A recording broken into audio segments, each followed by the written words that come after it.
that can get angry and get over it quick. You get over stuff quick, John? Sometimes. You do? I know who it is. Does he get over stuff pretty quick, John? He does pretty good. That's good. As you get older, you just forget about it. Well, that's true, and that's good, right? Remember, how did y'all? She's referring to memory. She's referring to you. Just memories. Oh yeah, memories. That's everything. How did y'all do last week with class? Anger versus wrath. What are your thoughts on that? Did that help some? What we talked about, what we learned about the Bible? Did that kind of help that it's okay to go to bed angry? Just be under control when you go to bed. There are things that you're going to go.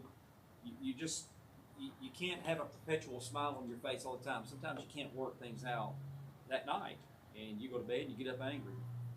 So we're going to talk about the tongue the next 2 weeks as it relates to marriage and as it relates to relationships. Tell me something about the tongue. What do you know about the tongue? Give me one of the 5 functions of the tongue. Now listen, tonight's going to be the next 2 weeks, you don't want to miss this, because there's life, Steve, there's life in the tongue, and there's death in the tongue. Did you know that? Did you know that? As an elder, would you agree to that statement? That's a true statement. Tell me one of the 5 functions of the tongue. Gary, we'll start with you. Is there anything about the tongue you can tell me that it's wonderful? What's something about the tongue that you like? Be careful, Gary. I'm He's processing. I'm passing answers. All right, Anderson. Tell me something about the tongue. It makes me think of the verse that by it we bless people, and by it we also curse people. Well, the tongue, I got you. The tongue has 5 functions. Let me help y'all out. How many of y'all like lollipops? Did you know with the tongue it's used to lick? How about this? How about the next one? Did you know without your tongue you cannot breathe? Did you know that you cannot taste without your tongue? I got another one here. Swallow. You cannot swallow without it. And what would be the last one? What's another function of the tongue? Speak. You can't speak without the tongue. If you had to give up one attribute of either your eyes, your hearing, or speaking, what would you give up, Chris? What should Chris give up? I'll ask his wife. Yeah. Hearing. Okay. All right. I can't have hearing. I think if I had to give up, I would want to hear and I would want to speak. I don't know. That's a tough one. I don't know if I want to give up my eyes, but I'll tell you what I need to give up will be my tongue. I don't know many people that don't somehow suffer at some point in time with their tongue. I don't know. What's the longest tongue of any animal? What animal has the longest tongue? You get a. Who said that? You looked that up. You did. How long is it? That is right. The giraffe has the longest tongue of any animal. Do you know how long his tongue is, Stacy? Yes. Who said 3 feet? Okay, 3 feet. What else would you say? 18 inches. That was pretty close, Jason. 18 inches. Tell me something about the tongue that can get you in trouble. All right, swearing. What else? Telling the truth. Telling the truth or lying. What else? Gossiping. Keep it going. What else can the tongue do to get you in trouble? Criticize people. All right, now we're getting somewhere. Let me tell you something about the tongue. From all the study that I've done, when you look at anger and you look at the wrath, when things are processed from your mind and your heart, this right here is the canal that carries those things. And it can either bless people or it can curse people. And here's the sad part about this. The tongue will send you to hell. Did you know that? The tongue can send you to hell. And I will tell you that it's something that I have to work on. I'm being transparent with you. Y'all know if you've been in my class, I'm going to tell you the truth. I'm going to tell you what I struggle with. And this is something that I am actively, consciously working on daily, is my tongue. And my thought process has changed as a parent of having children and girls. And God brings us to different places in life.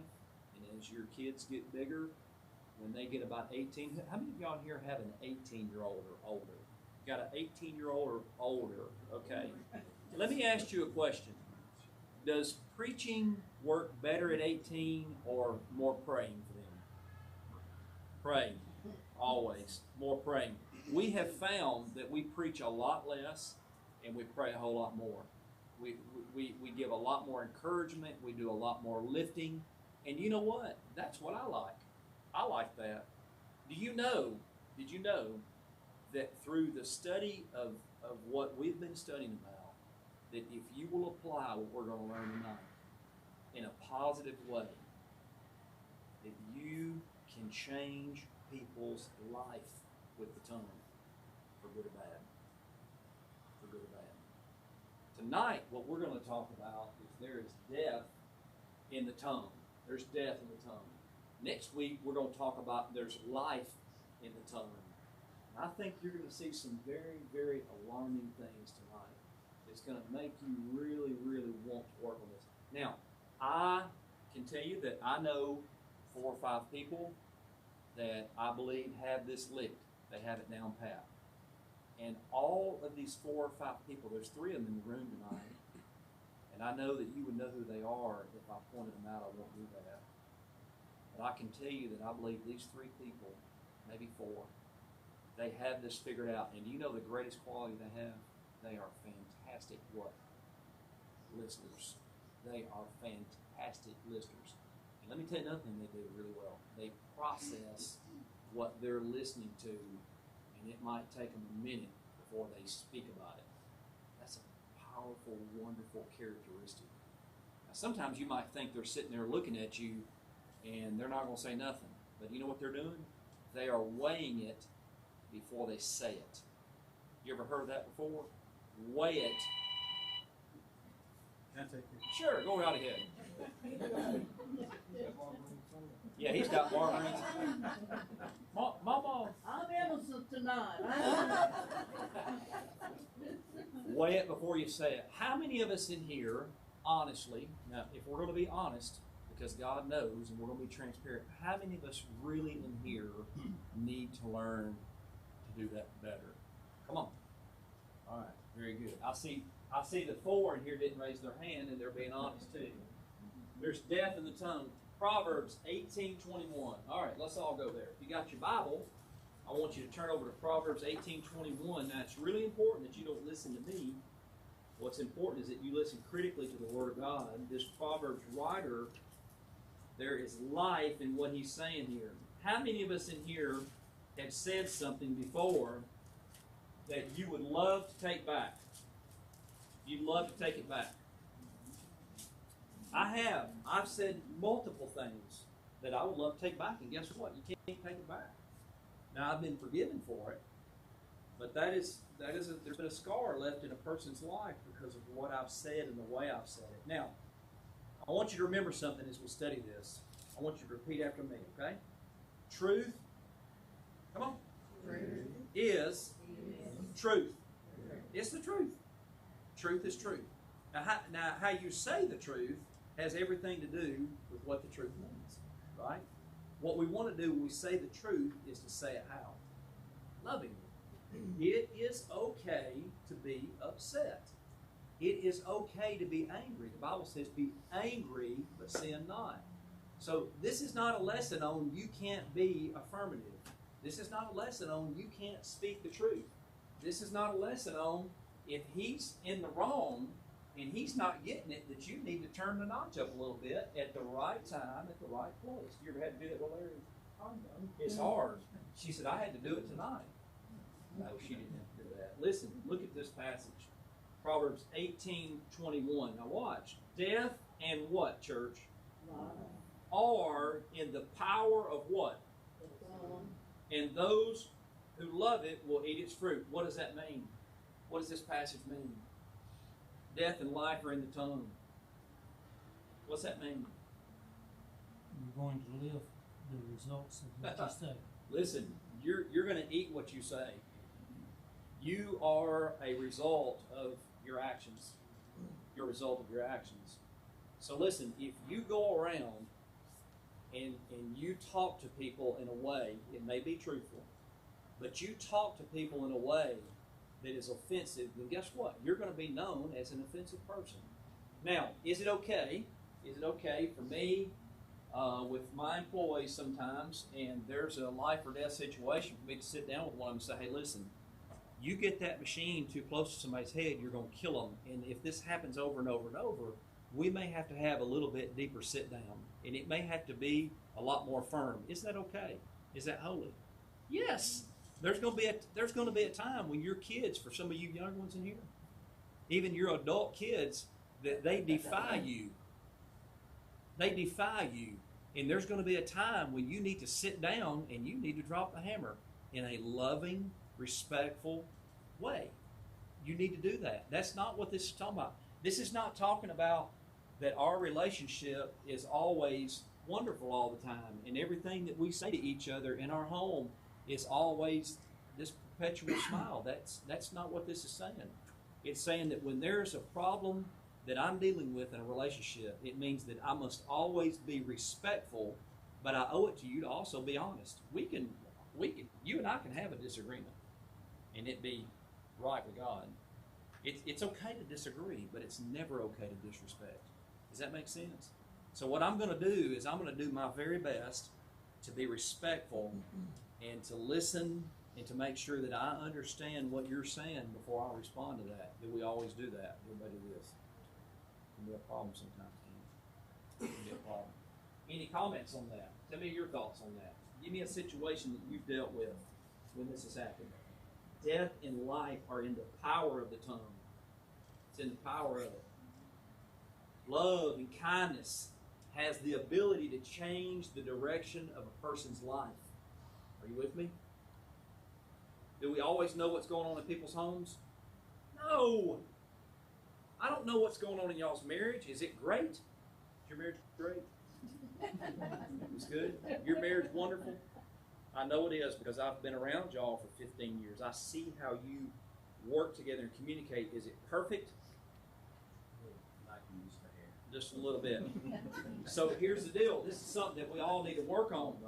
There's death and life in it. Let me ask you a question. If you are, and when I say kids, you may have 18, 19, you may have a 25-year-old kid. Steve, how old are your kids? 31 and 34. Are they still kids? They'll always be. They'll always be your kids. Let me ask you a question. When you were raising your kids, and even your grown-up kids, do you think your influence is just as important now as it was when they were small kids?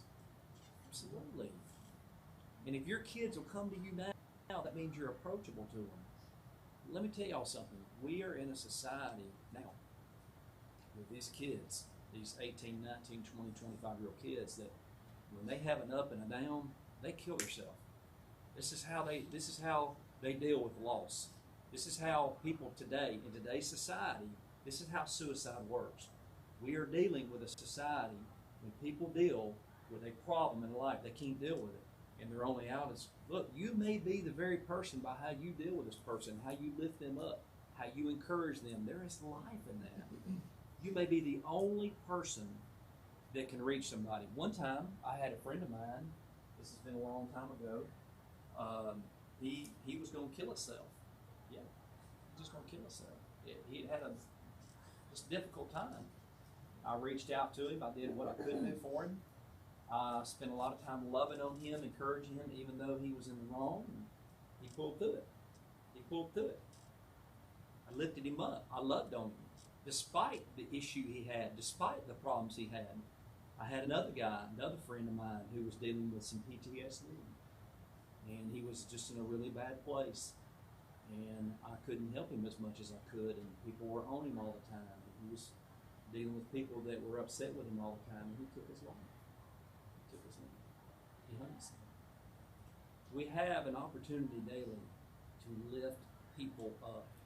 Jesus told the disciples when one of the last meetings he had with them, he said, people are going to find me, they're going to know me, they're going to see me, they're going to interact with me by how me and you love each other, by how we interact, by how we care about each other, by how we love each other. That's how people find Jesus. So this is a very powerful passage. Are you a I think person? it's, Are you a person that's bringing life into people's lives? yeah, this thing covers all the bases because what comes out of somebody when they speak is that person, and then there's the listener. And we know that trees and bushes and stuff that bear fruit, not all that fruit is good to eat, is it? It's bad fruit. So both sides, if you speak good or speak bad, that's going to decide who's got death and life, right? And the listener, if you're saying something bad and they love what you're saying, that's dead. That's dead. Yeah, that's a great point. All right, look at this. That's a good point. Look at this. Flip on over a page. Look at Proverbs 21. Now think about this. Think about this. How do I approach people? How do people see me when they see me? Look at verse 23 of chapter 21. Whoever guards his mouth and what, church? What to keep your soul from? Trouble. Look, if you will lock this down sometimes, you're going to stay away from a lot of trouble. You might get cussed out, right? You ever been cussed out before? Remember the guy on the bus? Cussed me out. Hey, I locked it down. I didn't act on what I wanted to do. What I want to do. Honestly, come on, what I want to do. Well, yeah, of course. Run him over. Right? Right? Is that a natural response in the flesh? Do this. Yes. That is a natural response to do that. But listen, I would have made the whole situation even worse. It is really, really, really difficult to make a situation worse when you keep this on lockdown. Does it mean that you have to be a doormat? Yes. No. I'll start it, you finish it. A soft answer turns away wrath. A soft answer. Now think about that for a minute, okay? Our goal is to win people. Is this difficult to do? Yeah, it's very difficult to do. Read this again. Don't just read it one time. Let's see, where are we? Verse 23. Whoever guards his mouth and his tongue, he keeps his soul from trouble. Look, think about this. A guard. What do you possess that you would want to guard? What do you want to guard? Where do you keep your sidearm? Where do you keep your pistol? Usually in my pocket.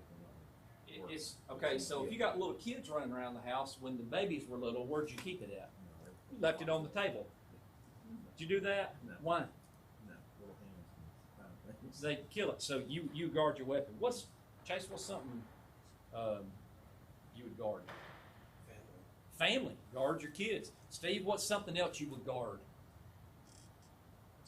Got anything around the house you would guard? Certain possessions, yeah. Certain possessions. What else would you guard? Is there anything else that you would guard? Reputation. Your reputation. Johnny, y'all been having some trucks being broken into in the yard lately? I heard a couple months ago. Y'all keep them in an enclosed fence? Why do you do that?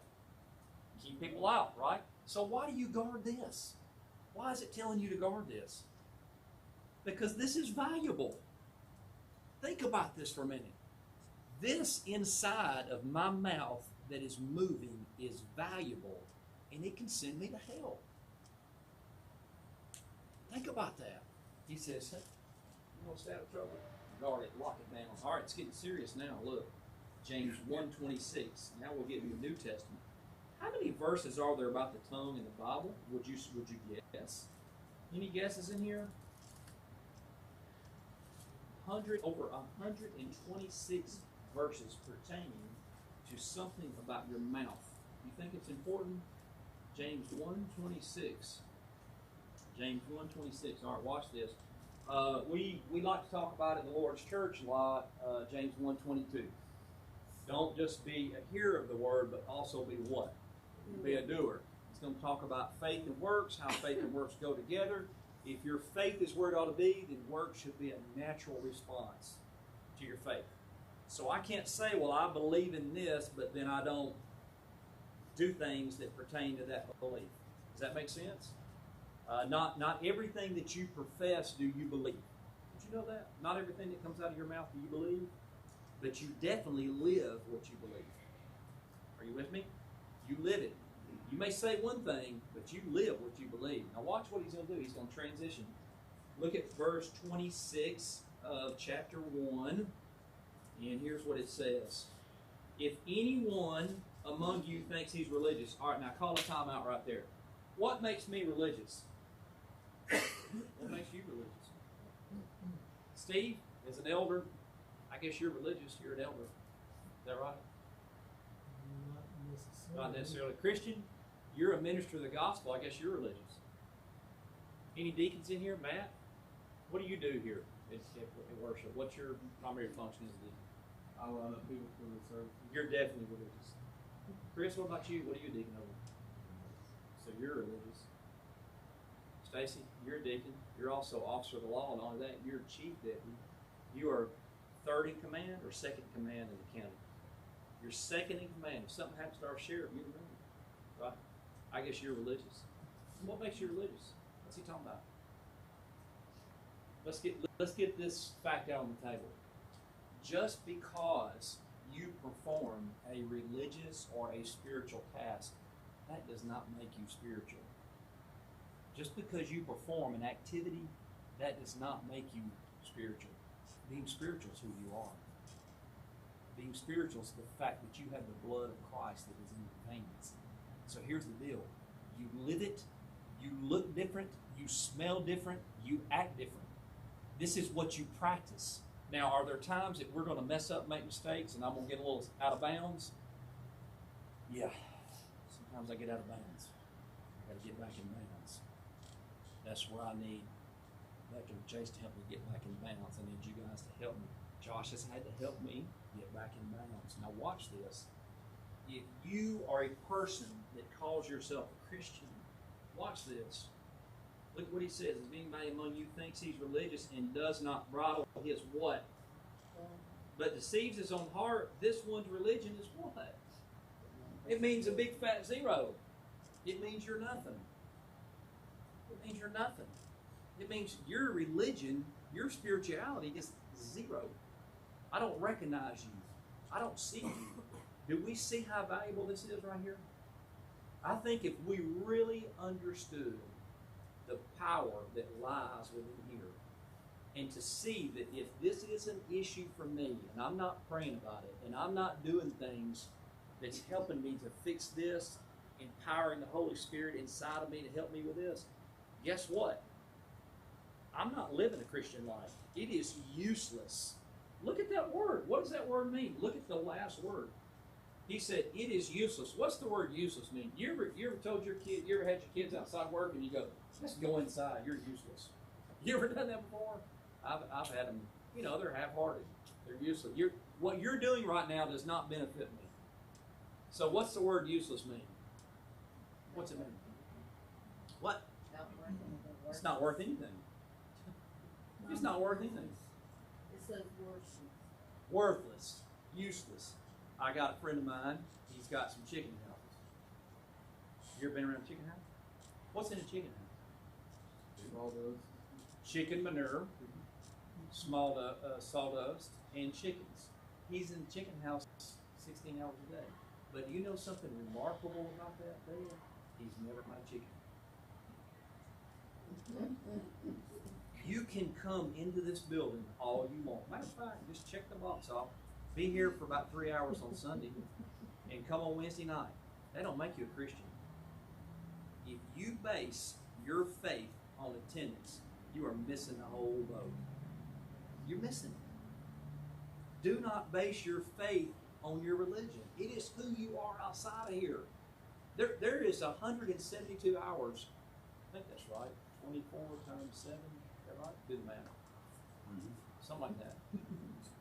What are you doing 172 hours? What is this doing 172 hours? What is this doing in the worst, most vulnerable moments, in the stressful moments of your life? What's this doing? What does this smell like when you open it up? What's it smell like? Do we really want to know? 24/7? Watch this. He said, make sure it's not useless. All right, it's getting hotter. James 3 is all about the untamable tongue. My brethren, who's he talking to, church? Come on, that's the easy one. Who's he talking to? If you are a baptized believer, my brethren, let not many of you become teachers. Call a timeout. How many people in here right now have ever taught a Bible class? No, we're not going to do that. Stand up. Stand up. Stand up. You ever taught a Bible class? Hey, listen, little kids too. Little kids too. All right, you sit down. All right, that's all of us, pretty much. You ready for this? Are y'all ready for this? Watch. My brethren, let not many of you become teachers, knowing that we shall receive a stricter judgment.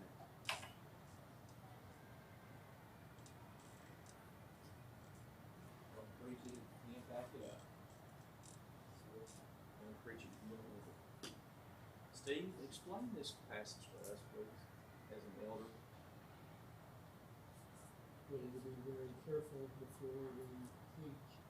We have to be diligent to make sure that what we teach comes from God, comes from His Word. On the one hand, we have to be very careful about it, but on the other hand, as time goes on, we need to become teachers. In a different book, it says Christians are rebuked for not having become teachers, and they ought to become teachers, but they're still being mentored and they haven't progressed.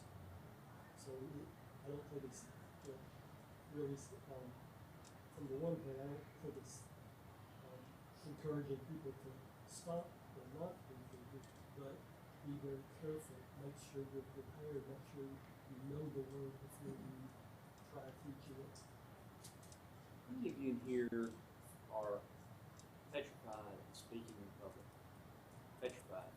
Okay. I need to see those higher. 1, 2, 3, 4, 5, 6, 7, 8, 9, 10. You're halfway in. 11. Okay. So look, this is a big stage. This is adults. You're going to speak to adults, and we're going to give you a topic, but you got to get up there and you got to plan it all out. You got to get up there and you got to give a presentation, and your life depends on it. How many of us are going to have a real problem with that? All right. You don't have a problem with it, right? What'd you say? What did he say? I'm toast. You're toast? All right. Now think about this for a minute. I want you to understand what this passage is saying, what Steve said. All right? You better be prepared that what you teach, that not only is it in truth, not only is it in spirit, not only is it in love, not only is it right, not only is it the right context, but you better make sure, not that you're living it perfectly, but that you are practicing these principles.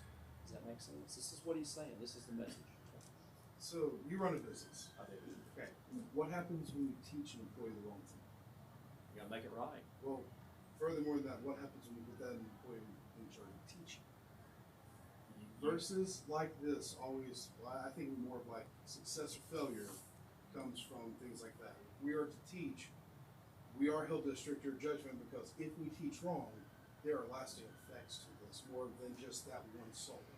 It can continue, even if it's in the best of intentions, you know, the path to hell is laid with good intentions. You now have a ripple effect that could cause more harm down the road than it does good. And I think that's really how the longer effect of that is that, because in today's world we not see that. I mean, I look at a lot of things in business relation, right? With the staff team that you have, what you teach with them will go to the next level, to the next generation, to the next whatever that point. If you have a failed structure, it's because you have a failed team to start with. Much in the same way with the world, how much, as we've talked about, what is divided in church. We talked about dividing church, very simple things, but that's because at some point in time someone was told that's so important to hold within this time that they believe that and carried it on, that it caused strife and probably even turned people away from God when our whole mission is to bring them to.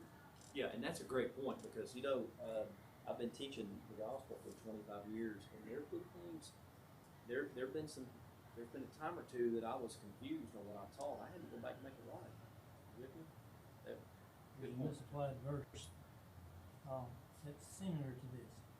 Judge not that you be not judged, for with the judgment that you levy is what you're going to be judged for. Yeah, right. So here's the idea of what I think both of these guys are saying. If I were to take out a measuring tape right now and measure that door over there, and I measure the width of that door, I would be very, very careful before I ordered material that I had that door measured multiple times. How many times should you measure before you cut? Measure 5 before you cut once. So here's the idea. Here's the idea. Before I run over here at Chris and Amy's house and jump on Chris about what he's not doing, I better make sure I got my house in order. As a matter of fact, I don't need to be jumping on Chris about nothing. I need to be learning from Chris. Are you with me? There's been a time before when a couple brothers came to see me in my early walk and said, "Hey, listen, you are very arrogant and you're very Pharisaic." And it was true. Now, I didn't know it was true at the time. But at 32, 33 years old, and I thought I had the world, and I thought the world needed me, I had a couple of brothers come and get down with me, and it was not an easy conversation to have with me. But listen, I grew from it. And I began to see things different and to teach different, and God brought me to a different seat at the table in my house. He gave me 2 girls. And He gave me a wife that was very long-suffering and a wife that could help move me in a different direction. And I needed that at that time. I sat down with a brother 15 years ago and said, "Hey, listen, you are destroying your marriage because you're sleeping with another woman.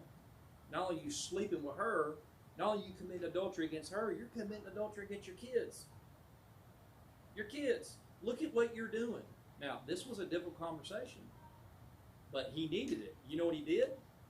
He repented. The next day, he cut the relationship off. He made it right publicly because it was a public issue, and he's a gospel preacher now. He's a licensed family therapist. He's doing great. Now, look, it wasn't because of what I said to him. It was the power of the gospel because we got in here. But the problem is that it had to be a conversation that we had to have. It had to be. Now, it was loving, and I loved him through it, and I walked with him. I didn't shun him.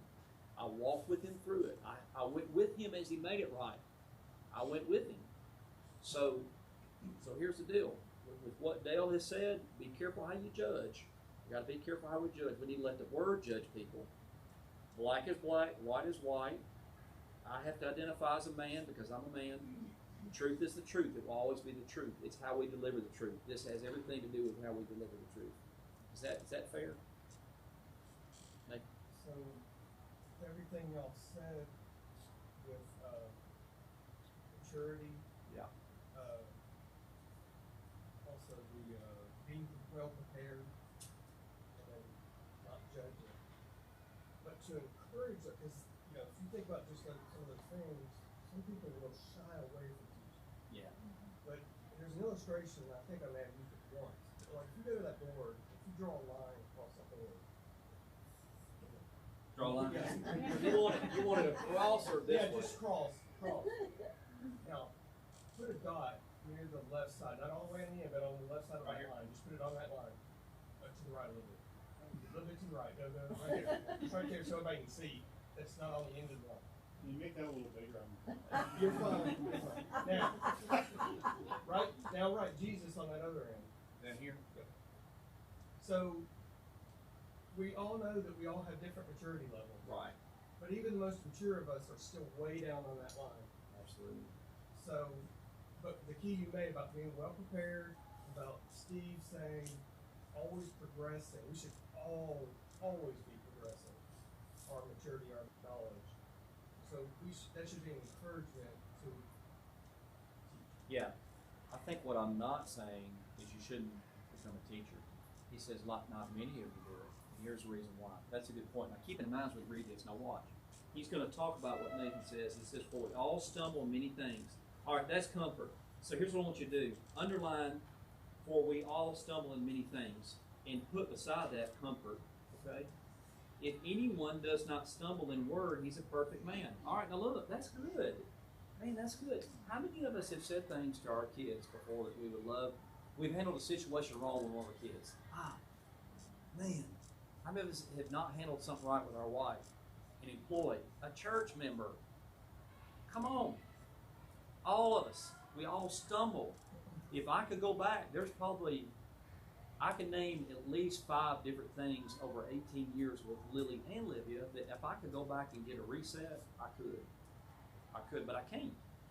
Now, I thank God that they understand forgiveness. And I thank God that they don't judge my fatherhood based on those moments. Okay? This is what he's saying. You're all going to stumble. You all are. Now watch what he says.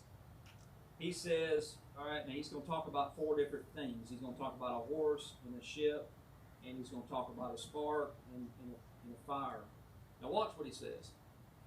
He says, if anyone does not stumble in word, he's a perfect man, able to bridle the whole body. Indeed, we put bits in a horse's mouth that they may obey us, and we turn their whole body. All right, look, here's what.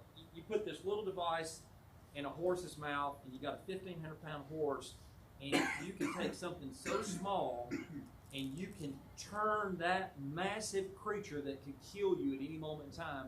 You can turn it. You can control it. So here's the point. This little thing in my mouth can control my whole body if I don't bridle it. That's scary.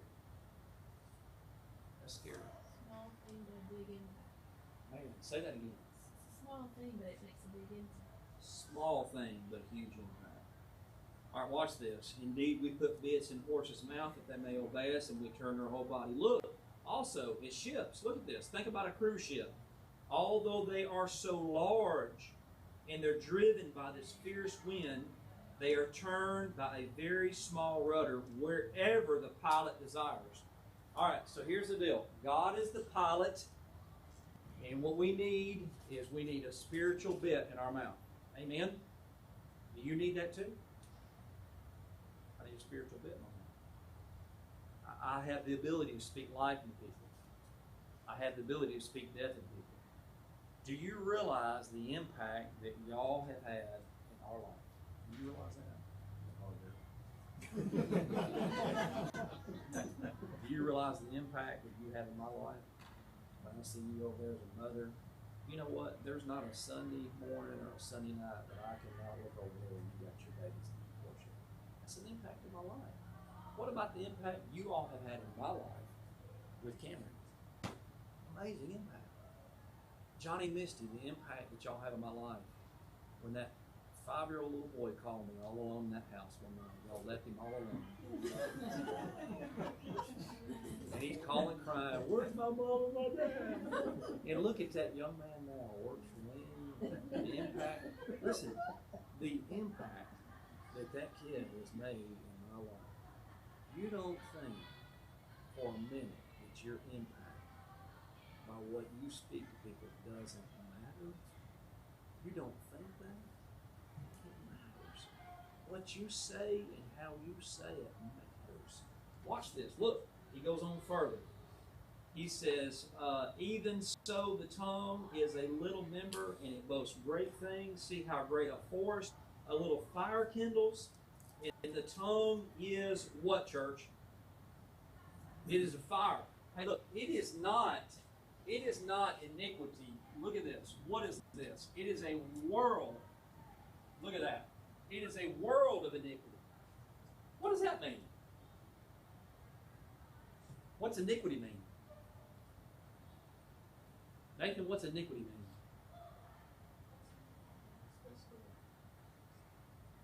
Sin. It is a world. This can produce a world of sin. Steve, how about I just get a rumor started in this congregation and I just start working it behind the scenes? How fast can I split this congregation with this right here? How fast can it happen? Very quickly. Gatlinburg, fire. Man, Gatlinburg catches on fire all the time. You know how it started about 5 years ago when the actual town, a friend of mine got married, they had to leave. You know what happened? A kid started with a match about 10 miles on the other side of Jakes Creek Road. With a match. Listen, it is a world. This right here can produce a world of sin. and it can capture other people's lives. Other people's lives. All right, look what else he says. Don't take this lightly. The tongue is so set among our members that it defiles the entire body. Okay, when you think about defiles the entire body, I want you to think about a cancer that takes over the body. It takes it over, and it's uncontrollable, and it's in your bones, and it's everywhere. This is what the tongue is capable of. You think it's a problem in the Lord's church? Everybody do this. I want you to know that every single church split started with somebody in this right here. It's the truth. Every divorce starts right here. Right here. Every damaged relationship with a kid, it starts right here. Every single problem anywhere that you're going to have with a relationship, somehow, somewhere, it may not have been your tongue, but it was a tongue. Look at our country right now. Look, go further. He says, so much so with the tongue is a fire, world of iniquity. The tongue is so set among our members that it defiles the whole body. It sets on fire the course of nature. And where's it come from, church? Set on fire by hell. For every kind of beast and bird and reptile creature of the sea is tamed and has been tamed by mankind. But no man can tame the tongue. Who's got to tame the tongue, church? The Spirit of God. It is an unruly evil. It is full of deadly poison. With it we bless our God and Father, and with it we curse men who have been made in the similitude of God.